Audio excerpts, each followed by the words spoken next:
अस्सलाम वालेकुम, कैसे आप सब लोग खैरियत से हैं। Unique vlog with Malik Umair के साथ एक दफ़ा फिर हाज़िर हूँ आपकी खिदमत में। उम्मीद करता हूँ आप सब लोग खैरियत से होंगे। जो मेरे चैनल पे न्यू हैं उनसे रिक्वेस्ट है कि काइंडली मेरे चैनल को सब्सक्राइब करें और शेयर करें अपनी फैमिली के साथ, ताकि जो मेरी न्यू आने वाली वीडियोज़ है वो आपको बर वक्त मिल सके। आज मेरे साथ एक बहुत मज़े का वाक़या हुआ, तो मैंने कहा क्यों ना वो आपके साथ शेयर किया जाए। आज इंटरव्यू बेसिकली मैं ले रहा था, एक सीड वीकेंड हुई थी उसके हवाले से। तो एक लड़का मेरे पास आया इंटरव्यू देने के लिए ना, तो क्योंकि आपको पता है मेरी मार्केटिंग की फील्ड है, तो वो सेल से रिलेटेड है।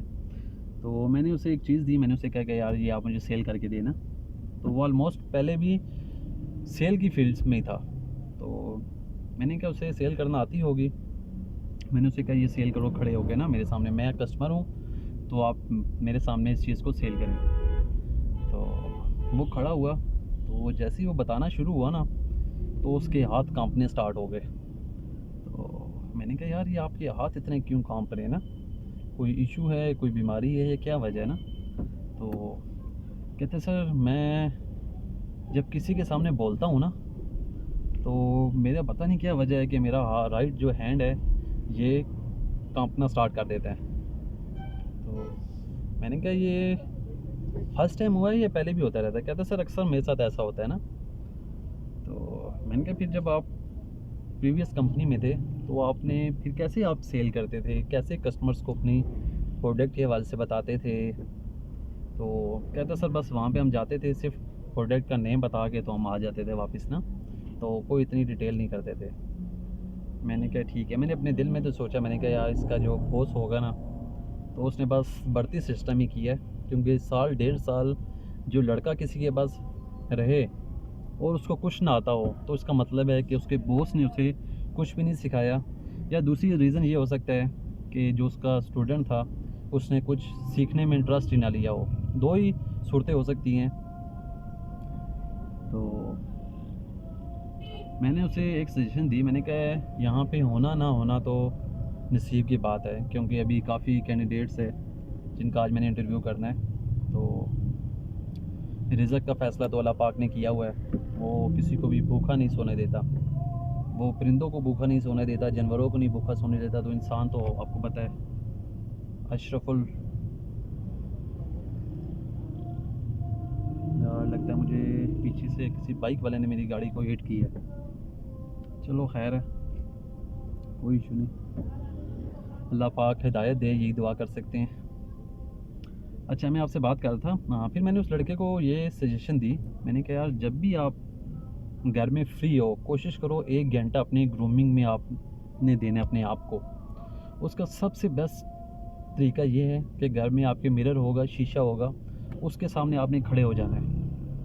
किसी के सामने खड़े होकर आपको कन्फ्यूजन होते हैं, आपका कॉन्फिडेंस लेवल हाई नहीं है, तो सबसे बेस्ट तरीका ये है कि आप जो सा शीशे के सामने खड़े हों।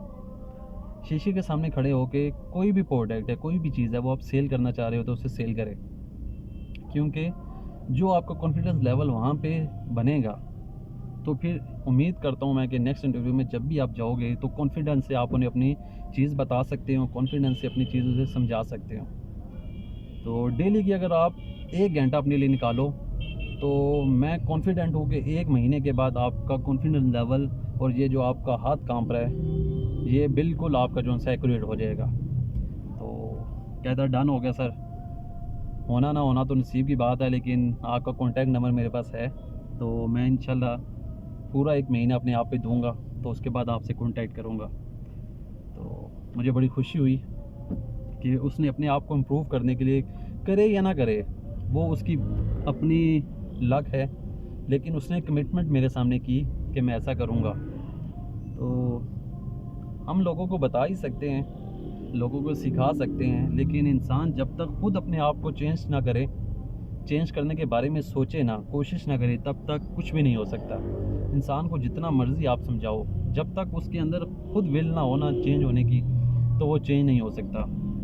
तो अपनी तरफ से नेकी की, तो अल्लाह पाक उसको जो उसने कमिटमेंट की है उस पे अमल करने की तौफीक अता फ़रमाए। उसमें उसी का फ़ायदा है, क्योंकि मार्केटिंग की फील्ड में एक तो बोलना होता है और दूसरा आपका कॉन्फिडेंस लेवल। और बोल इंसान तभी सकता है जब उसका जो कॉन्फिडेंस लेवल है वो हाई हो। अगर उसका कॉन्फिडेंस लेवल हाई होगा तो अगर वो अपनी प्रोडक्ट से मतलब गलत चीज़ भी बताएगा लेकिन कॉन्फिडेंस के साथ बताएगा तो आगे कस्टमर उसे ठीक ही समझेगा। लेकिन अगर बाज़ वक़्त ऐसा भी होता है कि जो वर्कर है उसमें कॉन्फिडेंस लेवल नहीं होता, लेकिन वो चीज़ जो बता रहा होता है वो ठीक बता रहा होता है, लेकिन आगे वाला जो कस्टमर होता है वो अड़ कर के बता रहा होता है ना जब, तो आगे वाला कस्टमर होता है कहते हैं यार इसको कुछ पता ही नहीं है, ये सोच सोच के बता रहा है, इसका मतलब है ये गलत बता रहा है मुझे। ना कस्टमर को पता होता है ठीक से, लेकिन वो उसकी जो बॉडी लैंग्वेज है उससे ऑब्ज़र्व कर लेते हैं कि यार ये जो मुझे चीज़ बता रहा है ये गलत चीज़ बता रहा होगा। तो ये मेन चीज़ होती है। तो इसलिए कोशिश करें कि जो भी मेरे वीडियो भी देख रहे हैं जिसमें कॉन्फिडेंस नहीं है वो कोशिश करे कि डेली कम से कम घंटा नहीं तो आधा घंटा अपने आप को लाजमी दे, शीशे के सामने खड़ा हो, कोई स्पीच तैयार कर ले, स्पीच पढ़े शीशे के सामने, अपने हैंड्स को मूवमेंट दे, अपनी बॉडी को मूवमेंट दे। क्योंकि मुझे आज भी याद है कि स्कूल में जब भी कोई इवेंट होता था, कॉलेज में जब भी कोई इवेंट होता था, तो कुछ आता हो या ना आता हो, हाथ खड़े कर लेने, पार्टिसिपेट करना हर चीज़ में। तो अल्हम्दुलिल्लाह उसी की वजह से आज जो कॉन्फिडेंस लेवल है वो हाई है। 100 बंदे भी अगर सामने खड़े हो तो उन्हें भी जो उनसे लेक्चर देने में कोई इशू नहीं आता, कोई प्रॉब्लम नहीं आती। उसकी वजह यही है कि शुरू से जब भी कोई इवेंट होता था तो हज़ारों लोगों के सामने खड़े होकर परफॉर्म भी किए, स्पीचेस भी दी है। आज भी मुझे याद है कि जब मेरे ख्याल में मेरे बी काम का रिज़ल्ट था, तो एनुअल फंक्शन था स्कूल कॉलेज में, तो वहाँ पे मैंने एक स्पीच बनाई थी लड़कियों के ख़िलाफ़, क्योंकि हमारा को एजुकेशन कॉलेज था। तो लड़की भी बैठी हुई थी, लड़के भी बैठे हुए थे, और उस एज में उन सब को फेस करना, तकरीबन हमारे जो कॉलेज की स्ट्रेंथ थी वो 500 to 600 स्ट्रेंथ थी लड़कियों लड़कों को मिला के। तो उसमें उन सब के सामने स्पीच करना स्टेज पे खड़े होके, और वो स्पीच भी ऐसी थी जिसमें काफ़ी जो उनसे शोर शराबे वाली बातें थी, कोई ऐसी बातें थी, कुछ लड़कियों के ख़िलाफ़ थी, कुछ जो हमारे सर थे उनको भी मैंने उस स्पीच में ऐड किया हुआ था। तो वो काफ़ी फ़नी स्पीच टाइप थी। तो आपको पता है जब फ़नी कोई स्पीच होती है तो उसको करना बड़ा मुश्किल होता है, क्योंकि जब आप एक बात करते हो तो ऑडियंस को आगे से रिस्पॉन्स आता है, तो फिर उस रिस्पॉन्स को देखते हुए आपको वो सारी चीज़ें हैंडल करनी पड़ती है।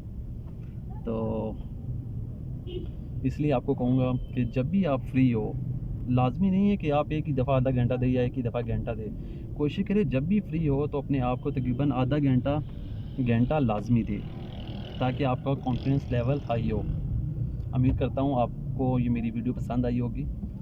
तो दुआओं में याद रखिएगा और अपना बहुत ख्याल रखिएगा। ओके, अल्लाह हाफ़िज़।